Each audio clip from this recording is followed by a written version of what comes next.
열정으로 힘들고 어려운 시기를 보내도 세월은 흘러갑니다. 성탄절이 다가옵니다.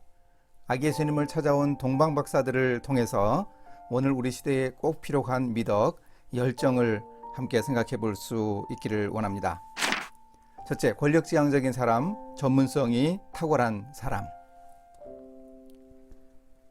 동방에서 박사들이 찾아왔다고 합니다. 이들은 유대인의 왕이 태어날 것을 알고 예루살렘 궁궐로 찾아왔습니다. 당연히 왕은 궁궐에서 태어날 줄 알았겠죠. 거기에서 이 동방박사들은 두 부류의 직업인들을 만나게 됩니다. 첫 번째 직업인은 당시 유대 땅을 다스리던 분봉왕 헤롯이었습니다. 신약성경에는 여러 헤롯이 있어서 이 사람은 대헤롯으로 불리었는데 이 헤롯을 만났습니다. 이 대헤롯은 대단히 권력장적인 사람이었습니다. 오랫동안 통치하면서 예루살렘 성전도 지었습니다. 예수님 당시에 있던 성전이 바로 이 사람이 지었던 성전이었습니다. 또 예루살렘을 건축하고 수많은 건축 사업도 활발하게 해냅니다. 죽은 후에 자신의 무덤 자리의 위용도 대단했습니다. 또 이 헤롯은 동방박사들을 이용해서 유대인의 왕으로 태어난 아이를 찾아내 죽이려고 베들레헴에 있는 두 살 이하의 아이들을 모두 죽이는 끔찍한 범죄를 저지르기도 했습니다. 이 사람 헤롯과 같은 유형의 사람들이 오늘날에도 많이 있죠. 성공하겠다는 인생의 목표를 가지고 물불을 가리지 않는 그런 유형의 사람들이 있습니다. 또 동방박사들이 만난 한 유형의 사람들은 대제사장들과 서기관들, 그 중에서 특히 서기관들을 우리가 주목하면 좋겠습니다. 이 서기관들은 율법을 필사해서 옮겨 적는 사람들이었고 율법을 연구하는 학자들이었습니다. 율법 전문가들이었죠. 당시에 히브리어 성경은 장절 구분도 없이 두루마리 여러 개로 되어 있어서 정말 복잡하고 힘든데 거기에서 찾아냅니다.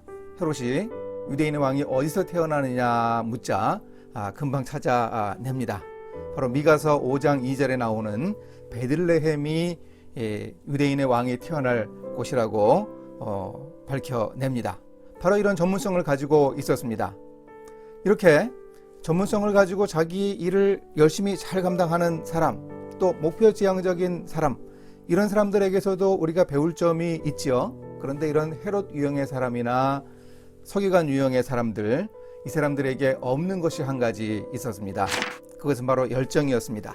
둘째, 별을 보고 매우 크게 기뻐하는 박사들의 열정. 동방박사들은 다시금 그들 앞에 나타난 별, 그리고 베들레헴까지 그들을 인도했다가 그 예수님이 태어난 그곳에 멈추어선 그 별을 보고 매우 크게 기뻐했다 그럽니다. NIV 영어 성경은 이것을 overjoyed 이렇게 표현을 합니다. 우리 한글 성경이 잘 번역을 한 것 같습니다. 매우 크게 기뻐하더라.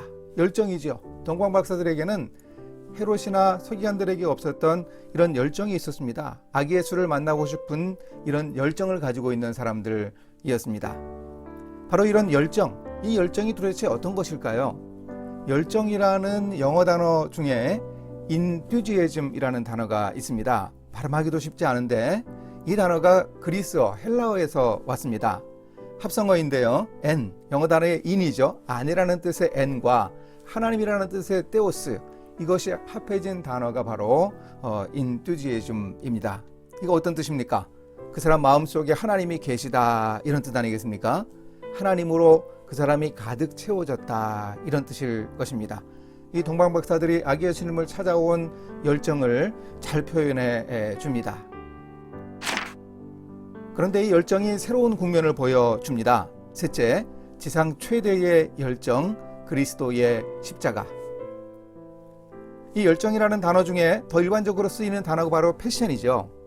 이 패션이라는 단어인데 이 패션을 정관사를 붙이고 대문자로 쓰면 이게 다른 뜻입니다. 바로 예수님이 고통당하시고 죽임당하신 그 순환을 의미합니다. 우리가 영화 패션 오브 크라이스트에서 알 수 있는 대로 바로 그런 뜻을 이 단어가 담고 있습니다. 예수님이 우리 위해서 고난당하셨습니다. 우리 위해 십자가에 달려 죽음을 당하셨습니다. 바로 이 예수 그리스도, 이 그리스도의 순환이 바로 열정과 관계에 있는 것이죠. 이 사실을 우리가 잘 알고 있고 우리가 구원받은 사람들입니다. 바로 이 예수님의 열정으로, 예수님의 이 고난으로 우리가 구원받았습니다. 그럼 이제 우리는 어떻게 무엇을 해야 할까요? 요한일서 3장 16절이 이야기합니다. 그가 우리를 위하여 목숨을 버리셨으니 우리가 이로써 사랑을 알고 우리도 형제들을 위하여 목숨을 버리는 것이 마땅하니라.